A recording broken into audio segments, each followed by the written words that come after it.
পবিত্র কোরআনে মহান আল্লাহ দুনিয়ার কর্মকাণ্ডের জন্য পরকালে জবাবদিহিতার কথা জানিয়েছেন।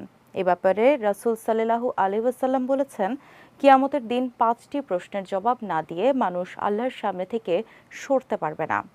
বিস্তারিত সৈয়দ নওশাদের নেক্সট রিপোর্টে। দুনিয়া ও আখিরাতের নিরাপত্তা, শান্তি ও ঐশ্বর্য পেতে আল্লাহর আদেশকে প্রাধান্য দিতে হবে এবং রাসূল সাল্লাল্লাহু আলাইহি ওয়াসাল্লামের সুন্নত পালন করতে হবে। পবিত্র কোরআনে আল্লাহ বলেন, হে মুমিনরা, তোমরা আল্লাহকে ভয় করো। প্রত্যেকেই ভেবে দেখুক আগামীকালের জন্য সে কি অগ্রিম পাঠিয়েছে। আর তোমরা আল্লাহকে ভয় করো, তোমরা যা করো আল্লাহ সে সম্পর্কে অবহিত।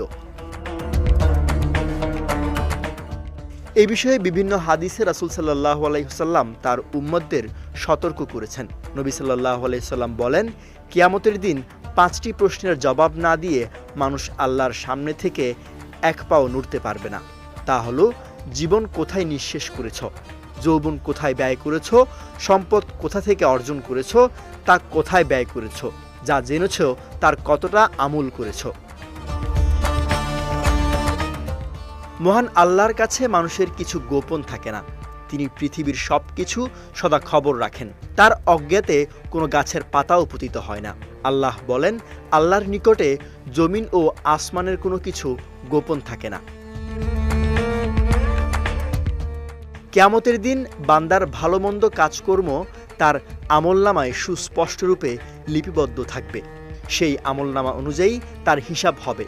মহান আল্লাহ বান্দাকে স্বীয় আমলনামা পড়ার জন্য বলবেন।